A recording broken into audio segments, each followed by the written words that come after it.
Moi, mä oon Enni ja mä lähden vaihtoon jenkkeihin.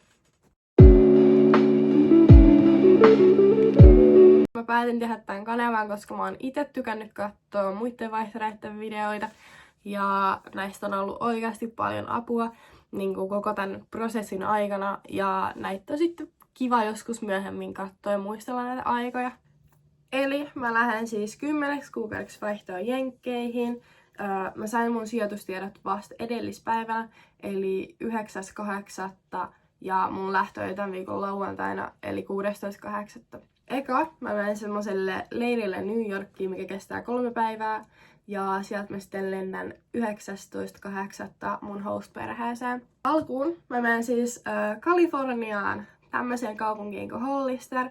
Siellä on noin 50 000 asukasta, tai olisiko 45 000, mutta kumminkin. Ja Jenkeissä on aika vähän, että siellä se on oikeastaan semmoinen pikkukaupunki. Mun host-perhe on tämmönen welcome family, eli ne niin kun, silleen tavallaan vaan toivottaa mut tervetulleeksi niin kun maahan. Et jostain syystä ne ei halua niin kun vaihtaa silleen 10 kuukaudeksi, niin yleensä ne on sitoutunut vaan siihen niin kun hostin rooliin 3-8 viikoksi. Ja mun tilanne on tää nyt ainakin toistaiseksi. Ja siis sinä aikana, kun mä oon siellä Welcome Familyssä, niin mulle etsitään sitten pysyvää paikkaa luultavasti Kaliforniasta, mutta voi olla jossain muuallakin. Yleensä tämän mun järjestön kautta, eli Mirallon kautta tässä tapauksessa, niin lähdetään vaan yhteen perheeseen, mutta mun tilanne on nyt niinku eri, ja en oo ainut, mutta kyllä se vähän yllätyksenä tuli, mutta ei se mua silleen haittaa oikeastaan.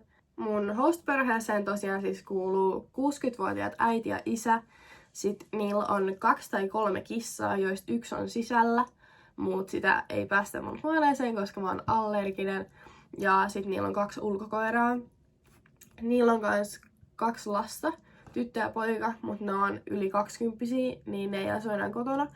Mä oon nyt paljon jutellut tämän mun host-äitin kanssa, ja itse asiassa meillä on tänään illalla niin näiden molempien host-vanhempien kanssa niin eka puhelu, ja mua jännittää aika paljon, mutta eiköhän se mene hyvin, ja ainakin tähän mennessä ne on vaikuttanut tosi mukavilta, ja ne on ihan yhtä innoissaan mun saapumisesta kuin mäkin. Mun koulu tosiaan on tämmönen Polytechnic Academy, siellä on noin 100-200 oppilasta, mä en oo ihan varma asiasta, ja oli aika yllättävää, kun sain tietää, että mun kanssa samaan kaupunkiin ja kouluun tulee saman järjestön, eli Mirallon kautta yksi toinen suomalainen tyttö, ja me ollaan juteltu tämän tytön kanssa aika paljon. Ja musta tuntuu, että se voi helpottaa sopeutumista aika paljonkin, että meitä on 2 suomalaista siellä. Mä sain tämän idean lähteä vaihtoon siis jo joskus 6-7-luokalla, en nyt ihan muista. Ja oikeastaan siitä päivästä asti on vaan odottanut sitä hetkeä, kun saa sijoitustiedot, ja vihdoin ne sitten tuli viime viikolla. Ja nämä viimeiset kuukaudet on ollut ihan kauheita, kun on vaan odottanut, että milloin ne tulee. Tälle kanavalle mä siis tuun tekemään pääasiassa varmaan vlogipainotteisesti videoita mun vaihtovuodesta, ja mä tuun päivittää ainakin TikTokiin ja Instagramiin kanssa jonkun verran. Mut laittakaa kysymyksiä, jos on jotain kysyttävää. Tykätkää videosta ja tilatkaa kanava. Ja toivottavasti nähdään ensi videossa. Kiitos kun katsoit. Moikka!